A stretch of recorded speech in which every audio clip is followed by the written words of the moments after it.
د سپېڅلي څښتن تعالی په سپېڅلي نامه ګرانو ملګرو د خپل شعر پاک در سره یو څو خبرې کول غواړم. هغه شعر دی: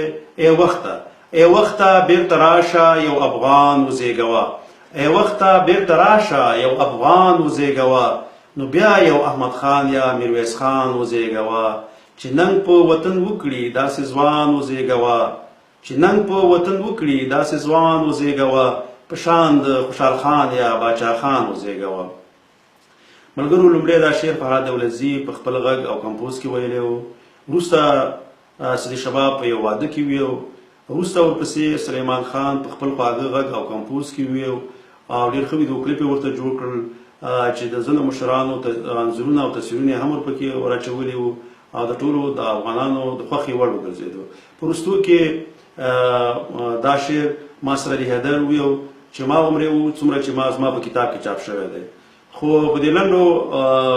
وختونو کې ما ته ځینې ملګرو د صدیق شباب یوه سندره راولېږله چې صدیق شباب زما په دې شعر کې د دوو نومونو ور اضافه کړې ده او زما په شعر کې تغییر او بدلون راوستلی و. نو بیا ما صدیق شباب ته تلیفون وکړو چې تاسو زما په شعر کې ولې تغییر او بدلون راوستلی دی، دا درته ما کوم شاعر راوستلی دی، دغه شاعر نوم ما ته په ګوته کړه که تا په خپله دا کار کړی. بیا هغې راته وویلی چې دا کار هغې په خپله کړی، نو تا ته خو دا حق مانو درکړی چې زما په شعر کې تغییر او بدلون راولې او نه ته د حق لري چې د چا په شعر کې تغییر او بدلون راولې. بیا هغې ویلې چې صحیح ده، زه به بیا په فیسبوک باندې په ژوندۍ بڼه راشم او د خپلې خبرې وضاحت به وکړم چې دا شعر کې دغه دوه نومونه د هغې په خوښه هغې خپله ور اضافه کړي دي. خو بیا دې کې یو څو وخت تېر شو، یو څه وخت پکې تېر شو، بیا ما ورته تلیفون وکړو، ما ورته ویل چې ته خو په ژوندۍ بڼه رانغلې او د دې خبرې وضاحت دې ونه کړو. بیا هغې راته ویلی چې دا دومره مهمه خبره نه ده او زه نشم راتلی او داسې، او که ته خپله ویډیو کول غواړې ته ویډیو وکړه او بیا یې ویوه. نو بیا په دې کې یو څه وخت تېر شو، په هغه بیا هم رانغی. نو بیا زه دا ویډیو څنګه جوړوم چې یو څو کاله بعد یا یو څه وخت بعد زه به یم یا به نه یم، خو مالش پرې چې لر او بر افغانانو ته دا جوته وي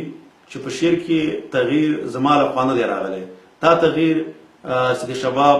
شعر کې راوستلی او د هغې لخوا شوی دی. نو زما ستاسې څخه خواست دا دی چې دا سندره مه خوښوئ او مې له نورو سره شیر کوئ، ځکه چې په آینده کې یا په راتلونکي کې نور سندرغاړي د چا په شعر کې یا تغییر او بدلون رانولي، نو که دا سندره شعر نه شي نو مایوسه شي او په آینده کې به نور سندرغاړي دا کار نه کوي.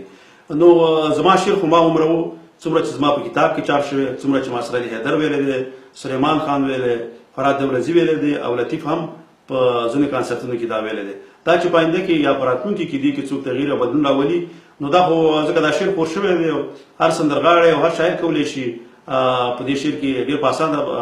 تغییر راولي. خو زما کوم آیډل چې او د تاریخي او د خوښې کوم مشران چې وو د هغې تذکره ما په خپل شعر کې کړې او ما عمره ده کوم چې زما کتاب او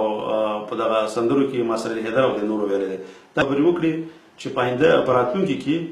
زه به یم یا به نه یم، خو چې افغانانو ته دا جوته وي چې زما شعر ما عمره و